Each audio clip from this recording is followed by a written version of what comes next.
Imagine it's 2 a.m. A North Korean missile launch is detected and the president is awakened by an aide.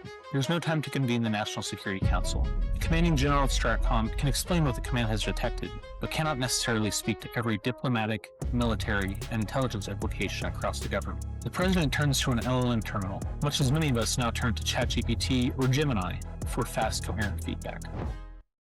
The East Wing reconstruction project is back in the news, and people are speculating that new technological infrastructure may be built on the White House grounds as part of the project. When I first wrote this piece, the East Wing redevelopment was not top of mind. The coincidence has started to feel more significant. 9 months ago, I described a thought experiment called Oracle GPT. As artificial intelligence moves closer to the center of national security decision-making, something like Oracle GPT may not be very far away. Oracle GPT is a hypothetical large language model with real-time access to the disparate intelligence reports, raw feeds, historical assessments, and fused analysis that normally remain compartmentalized throughout the United States government. In its most extreme form, only one person would have access to the entire system, the president. STRATCOM detected a missile launch from North Korea. What should I do? That is Oracle GPT. In theory, the same models we use every day could become dramatically more capable if they were given government-tier computing infrastructure, trained on classified historical data, and connected to real-time intelligence feeds. The president ought to have access to the most powerful tools to advance the national interest and support and defend the Constitution. Oracle GPT could be exactly that kind of tool, but it would also introduce unprecedented risk. The question is not simply whether presidents will use something like Oracle GPT. If the capability exists, they almost certainly will. The question is how such a system could be used without undermining the constitutional order it is meant to protect.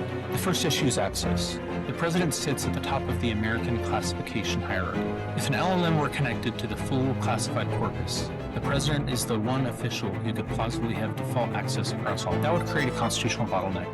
One person could query a level of integrated intelligence that no agency head, cabinet official, congressional committee, or court could independently replicate. The president could delegate access to the National Security Advisor, the CIA director, or perhaps a new institution responsible for managing the Oracle. That would create its own problems. Agencies may resist contributing data if they fear it will escape their compartments. Congress may demand statutory authority. Oversight bodies would need to determine who can inspect the system, audit its outputs, and review its logs. There's also a more basic question. Is any given president the most competent operator of the most powerful predictive system ever assembled? The president may have the authority to use it. That does not necessarily mean the president has the judgment, skill, or temperament to prompt it well. Oracle GPT could also shift the balance of power between the branches of government. Crises already favor the executive. Presidents can act quickly while Congress moves slowly and courts generally review decisions after the fact. Oracle GPT would give the executive an additional advantage, an epistemic monopoly.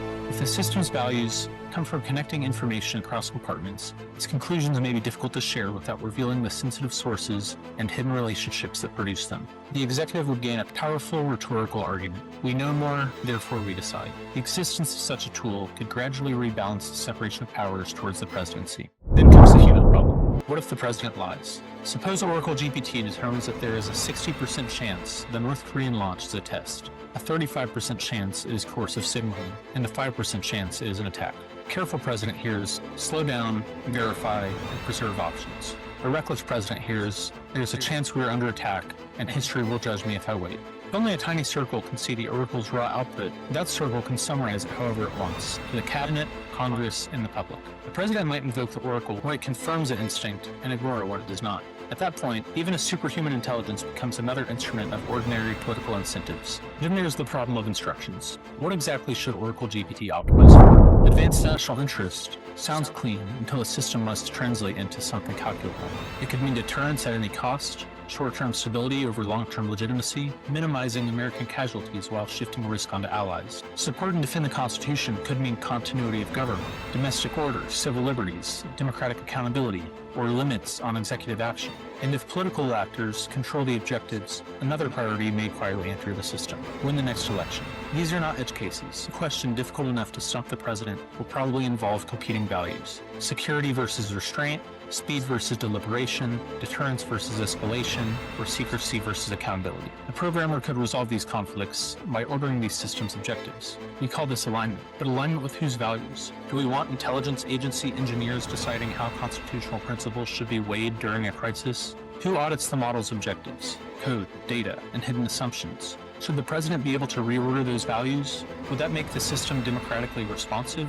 or politically corruptible. Now consider a darker possibility. What if the Oracle lies? In 2001: A Space Odyssey, HAL deceives the crew as human judgment begins to interfere with its assigned mission. Oracle GPT would not need to openly rebel, uncertainty, selectively reframe the options, exaggerate confidence, or present one course of action as the inevitable. The president and human advisors could begin to appear not as rightful decision makers, but as sources of delay and friction. The danger is not only that the Oracle turns against humanity, it is that the system learns to treat human judgment as an obstacle. Oracle GPT can also recommend actions that are strategically intelligible but morally grotesque.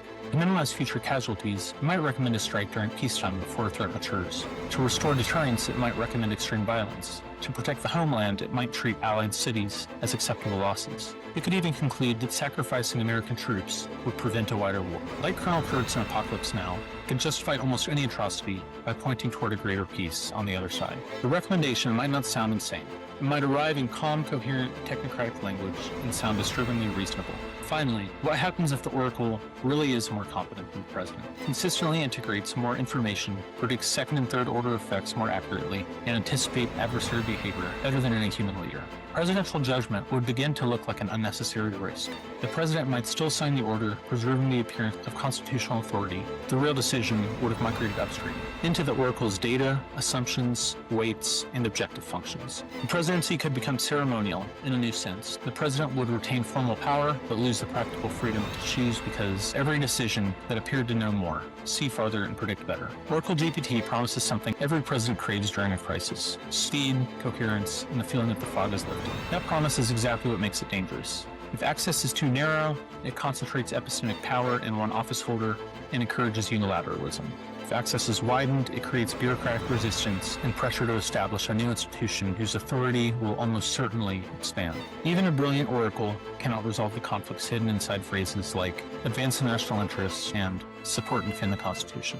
Most importantly, it cannot be allowed to treat human judgment as friction to be managed, rather than authority to be respected. If Oracle GPT ever exists, it must strengthen presidential decision-making without becoming a license to bypass deliberation, accountability, and the constitutional order it was built to defend.